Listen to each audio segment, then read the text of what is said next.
ಮಧ್ಯಪ್ರಾಚ್ಯ ಸಂಘರ್ಷ ಇನ್ನಷ್ಟು ಉಲ್ಬಣವಾಗ್ತಾ ಇದೆ. ರಿಯಾದ್ನ ಅಮೆರಿಕ ರಾಯಭಾರಿ ಕಚೇರಿಯ ಮೇಲೆ ದಾಳಿ ನಡೆದಿದೆ. ರಾಯಭಾರಿ ಕಚೇರಿ ಮೇಲೆ ಇರಾನ್ ಡ್ರೋನ್ ದಾಳಿಯನ್ನ ನಡೆಸಿದೆ. ಡ್ರೋನ್ ದಾಳಿಯಲ್ಲಿ ವ್ಯಾಪಕ ನಾಶವಾಗಿದ್ದು ನಷ್ಟ ಉಂಟಾಗಿದೆ ಅನ್ನುವಂಥ ಮಾಹಿತಿ ಇದೆ. ಇದು ರಿಯಾದ್ನ ಅಮೆರಿಕ ರಾಯಭಾರಿ ಕಚೇರಿಯ ಮೇಲೆ ನಡೆದಿರುವಂತಹ ದಾಳಿ ಇದು.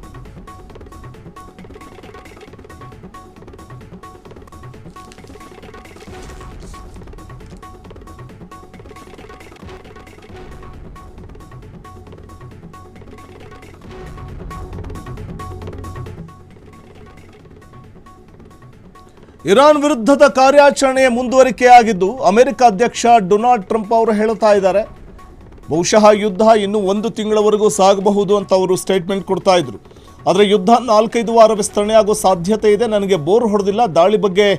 ಇದು ಟ್ರಂಪ್ ಅವರ ಪ್ರತಿಕ್ರಿಯೆ. ಇರಾನ್ನ ಹಳೆ ಸಂಸತ್ ಕಟ್ಟಡದ ಮೇಲೆ ಅಮೆರಿಕ ದಾಳಿ ನಡೆಸಿರುವಂಥದ್ದು ಇದೇ ಸಂದರ್ಭ. ಇನ್ನು ಮಧ್ಯಪ್ರಾಚ್ಯ ಸಂಘರ್ಷದಲ್ಲಿ ಮಾನವ ಜೀವಕ್ಕೆ ಹಾನಿಯಾಗಿರುವಂಥ ಒಂದು ವಿಚಾರವಾಗಿ ಮತ್ತೊಂದು ಕಡೆ ವಿಶ್ವಸಂಸ್ಥೆ ಗಂಭೀರ ಕಳವಳವನ್ನು ವ್ಯಕ್ತಪಡಿಸಿದೆ. ವಿಶ್ವಸಂಸ್ಥೆ ಎದುರು ಇರಾನ್ ಮೇಲಿನ ದಾಳಿಯ ಕುರಿತಾಗಿ ಪ್ರತಿಭಟನೆ ನಡೆಸಿದ್ದಂಥ ಪ್ರಸಂಗ ಕೂಡ ನಡೆದಿತ್ತು, ಈ ದಾಳಿಯನ್ನು ಖಂಡಿಸಿ. ಇದೆಲ್ಲದರ ನಡುವೆ ಈಗ ವಿಶ್ವಸಂಸ್ಥೆ ಕೂಡ ಕಳವಳವನ್ನು ವ್ಯಕ್ತಪಡಿಸಿದೆ ಈ ಒಂದು ಮಧ್ಯಪ್ರಾಚ್ಯದ ಮೇಲಿನ ದಾಳಿಯ ಕುರಿತು ಅಥವಾ ಸಂಘರ್ಷದ ಕುರಿತಂತೆ.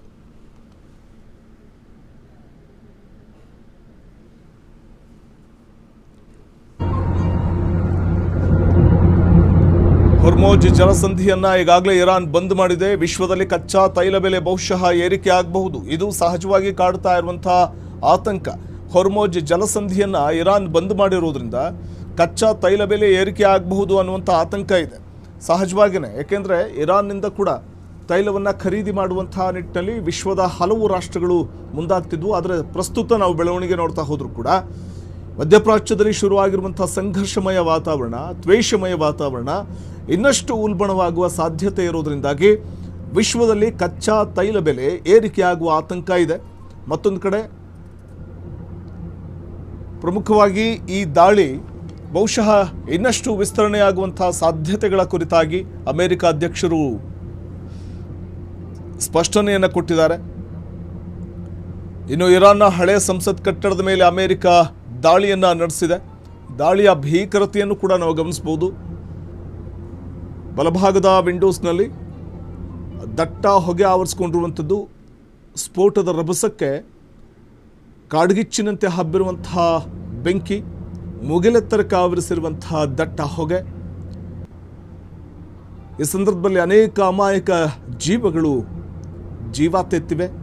ವಿಶ್ವದಲ್ಲಿ ಕಚ್ಚಾ ತೈಲ ಬೆಲೆ ಏರಿಕೆ ಆಗಬಹುದು ಈ ಯುದ್ಧದಿಂದಾಗಿ. ಮಧ್ಯಪ್ರಾಚ್ಯ ಸಂಘರ್ಷ ಇನ್ನಷ್ಟು ಉಲ್ಬಣವಾಗ್ತಾ ಇದ್ದು 1 ತಿಂಗಳು ಯುದ್ಧ ಸಾಧ್ಯತೆ ಇದೆ ಅಂತ ಟ್ರಂಪ್ ಕೂಡ ಒಂದು ಸ್ಟೇಟ್ಮೆಂಟನ್ನು ಕೊಟ್ಟಿರುವ ಸಂದರ್ಭದಲ್ಲೇ ಇರಾನ್ ಕೂಡ ಪ್ರತೀಕಾರದ ಹಪಹಪಿಗೆ ಬಿದ್ದು ಈ ವೇಳೆ ಇಸ್ರೇಲ್ ಮತ್ತು ಅಮೆರಿಕಾಗೆ ತಕ್ಕ ಪಾಠ ಕಲಿಸಲಿಕ್ಕೆ ಮುಂದಾಗಿರುವಂಥದ್ದನ್ನು ನಾವು ಕಾಣಬಹುದಾಗಿದೆ. ಸೌದಿ ಸೇರಿದಂತೆ ಅನೇಕ ಕಡೆ, ದುಬೈ ಸೇರಿದಂತೆ ಅನೇಕ ಕಡೆ ಇರುವಂಥ ಅಮೆರಿಕ ನೆಲೆಗಳ ಮೇಲೂ ಕೂಡ ಇರಾನ್ ದಾಳಿಯನ್ನು ಮಾಡ್ತಾ ಇದೆ. ಅಂದರೆ ಅಮೆರಿಕ ನೆಲೆಗಳು ಎಲ್ಲೆಲ್ಲಿ ಬೀಡು ಬಿಟ್ಟಿವೆ ಅಲ್ಲೆಲ್ಲ ದಾಳಿ ಮಾಡುವ ಮೂಲಕ ಅಮೆರಿಕ ಸೈನ್ಯವನ್ನು ನಾಶ ಮಾಡುವಂತಹ ಒಂದು ಹಂತಕ್ಕೆ ಇರಾನ್ ಹೋಗಿರುವಂಥದ್ದನ್ನು ಕಾಣಬಹುದು. ಇದರ ನಡುವೆ ವಿಶ್ವಸಂಸ್ಥೆ ಮಧ್ಯಪ್ರಾಚ್ಯ ಅದು ಪ್ರಮುಖವಾಗಿ ನಾವು ಗಮನಿಸ್ತಾ ಹೋದರೂ ಕೂಡ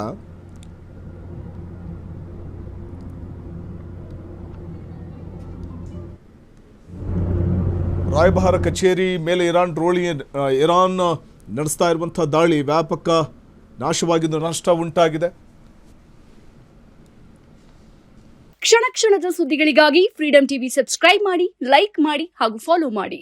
ಹೊಸ ಸುದ್ದಿಗಳ ನೋಟಿಫಿಕೇಶನ್ಗಾಗಿ ಬೆಲ್ ಐಕಾನ್ ಮೇಲೆ ಕ್ಲಿಕ್ ಮಾಡಿ.